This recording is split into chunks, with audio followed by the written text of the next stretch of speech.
here in this special place of the vortex of Cathedral Rock in Sedona.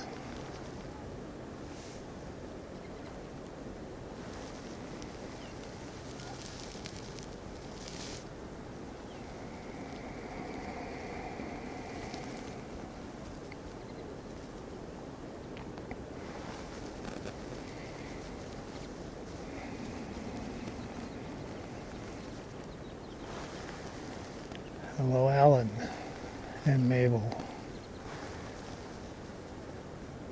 You can call me Byron. This is my first visit with you here in this physical reality. Although we have known each other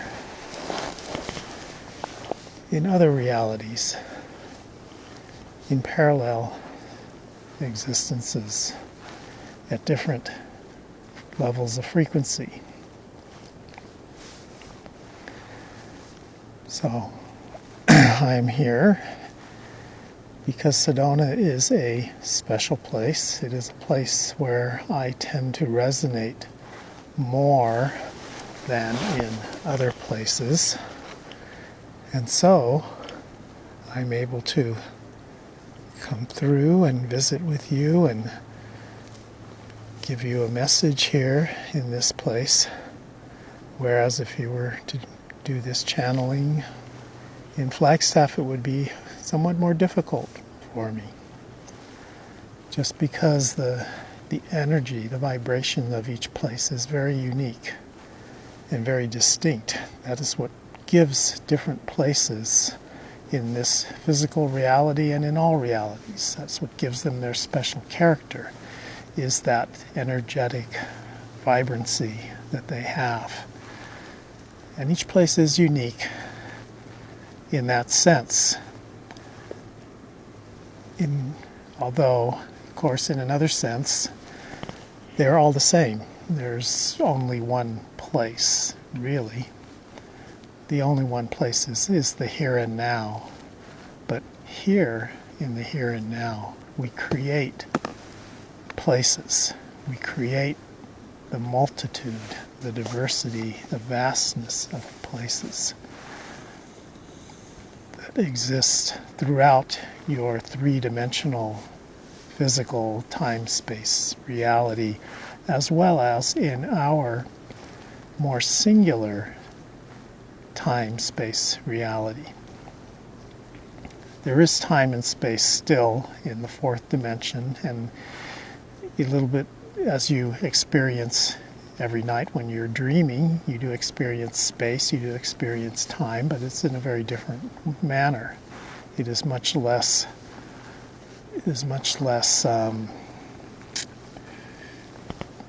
important. It's much less focus. It's much less of a focus in the fourth dimension as it is in your third dimension.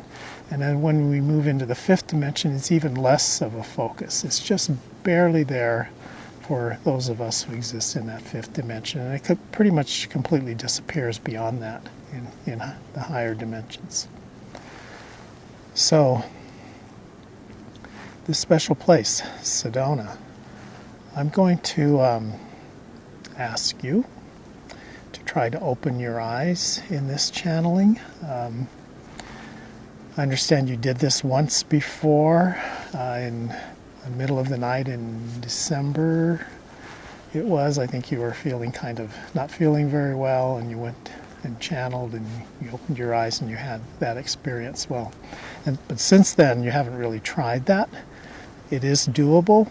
So let's just see how it goes. You may want to breathe a little, take a little bit of a deep breath, kind of relax your mind and your body, because you will be taking in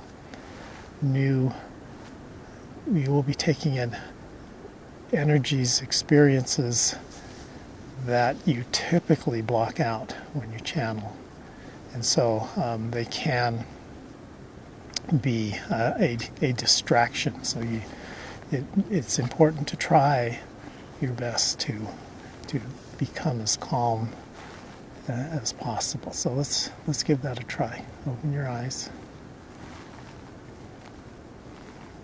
And so one of the reasons why we want you to open your eyes is because we see your reality through your eyes. It is how we experience physical reality here as part of this Joshua group that you are a member of. You are a member of our group who has taken on this existence in this physical time-space reality. And each of us does that in various ways. Each of us is an arm, a branch of the higher entity that we're all part of, that we call, for you, we are calling the Joshua group. For us, we don't really need a name because we don't use words. We just communicate telepathically, and we communicate through our thoughts instantaneously. But for you, we're calling ourselves a Joshua group. And each of us, as we take on these different realities, these different existences, these different lives, you might say, from your perspective, they each bring that experience back to that higher entity. And so, opening your eyes, it's quite a wonder for us to see this, the colors and the three-dimensional existence of this time-space reality that you live in. So we're just kind of taking that in as you look around. Okay, maybe you need to close your eyes to try to reconnect, and maybe that was a lot of distraction.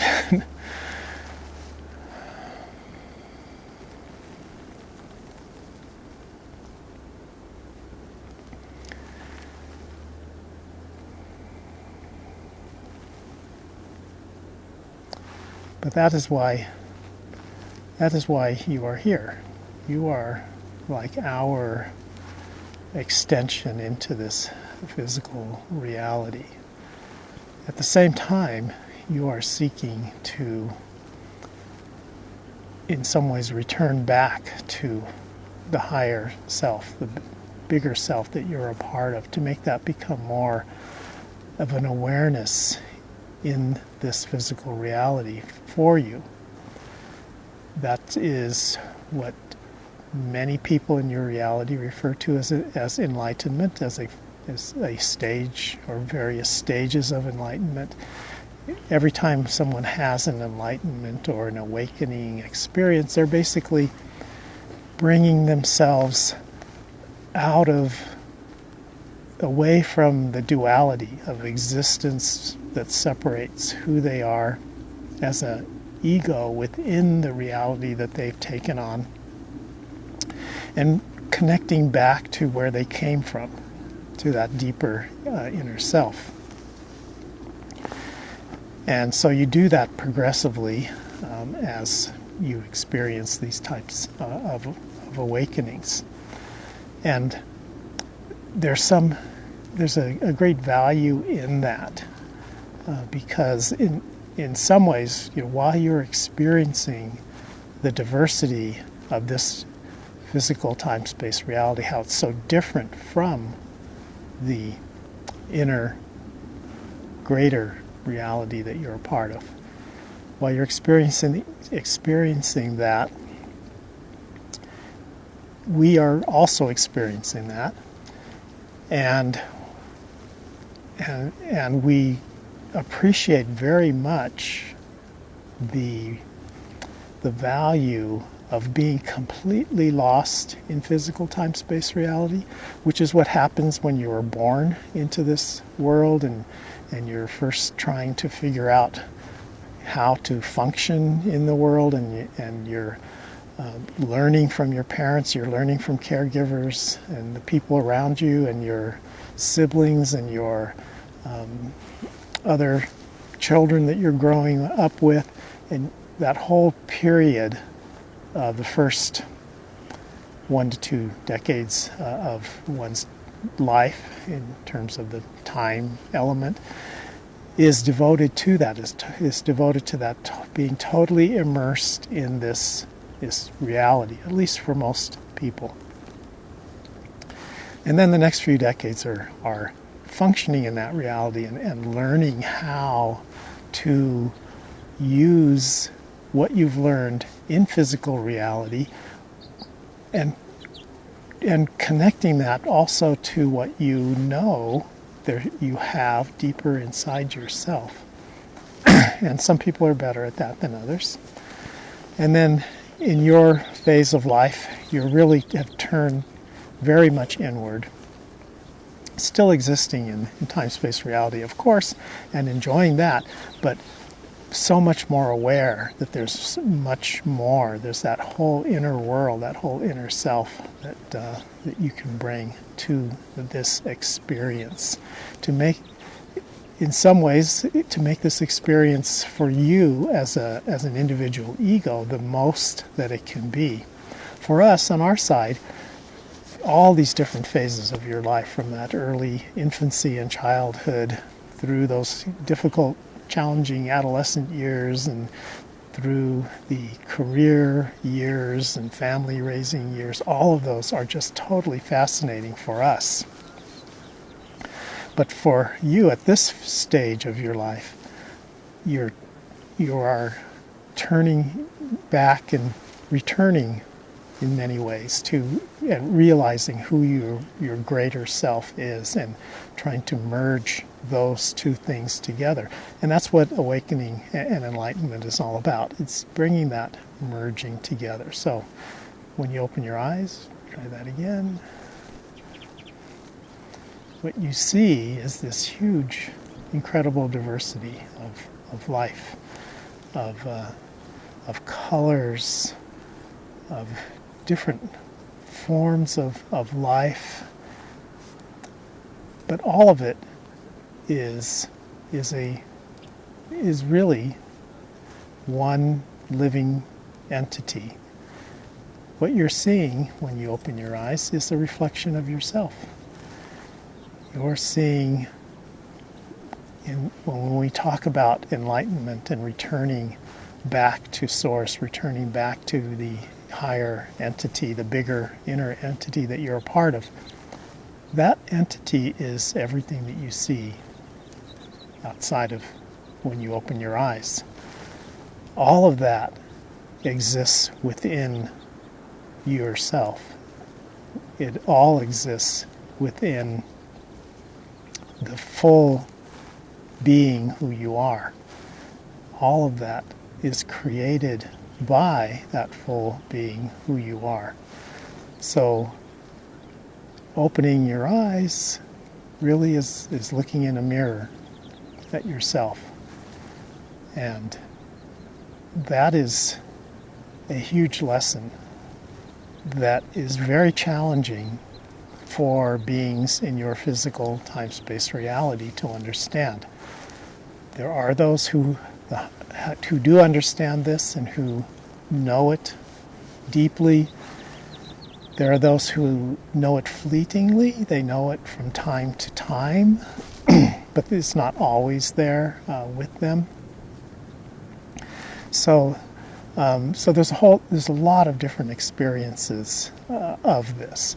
But when you talk about seeking awakening, when you talk about the planet experiencing an awakening, this is what we're talking about. It's the realization that everything that exists is a part of you. And anytime you do something within that physical time-space reality that you've created, you're doing it to yourself.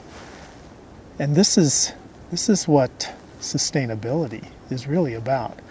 It's about treating the world, treating everything in the world as yourself, as something that you love as much as you love yourself.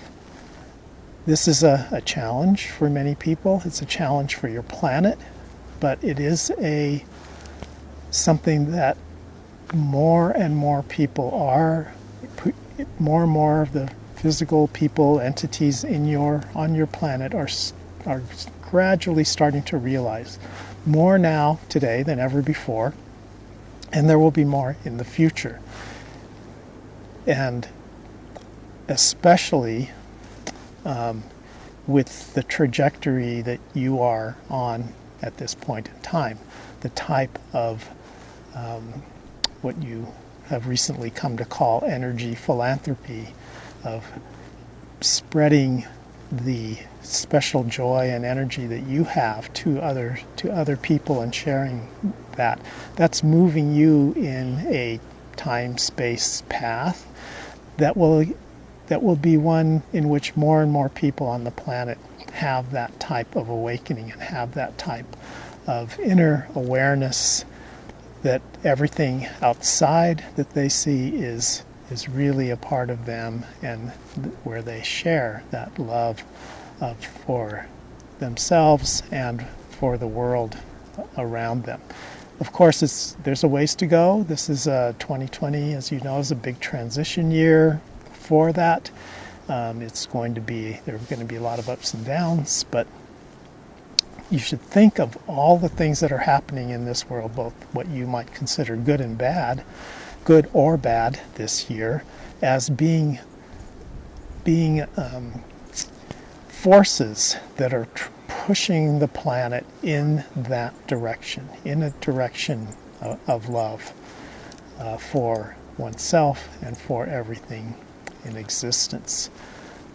If you can understand how all of the things that are often treated as disasters and tragedies and such are actually moving the planet in that direction, if you can understand that, your existence will be even further amplified in terms of how you spread the positive energy that you have built up so well over these past few years. In fact, over your entire lifetime. So that's the message we have, is trying to understand how everything you see is a part of yourself, it's a reflection of yourself, and everything that is happening in the world, positive and negative, is all moving the planet in a positive direction, and trying to understand and share that type of knowledge. So, do you have any questions? Mabel? No, I don't have any questions today. Okay, so that's probably long enough. I know Alan doesn't really like these sessions to be too long because he likes to record them and keep track of them, so I'm going to close this now, and when you come to Sedona again, we should meet up again. It's nice to have you in this special place. There's a lot of us entities that are located or associated with the energies that you find that are found in this place of Sedona, as there are in Flagstaff as well. But as you know, it's a very different feel, the city of Flagstaff. But they both have very good, positive, energetic fields for awakening the planet. Okay, so as always, we love you both, and we love this experience. Thank you for opening your eyes and sharing the wonderful scenery, the wonderful view of this space here in Sedona. So till next time, we'll see you. Thank you, Byron. Love you too.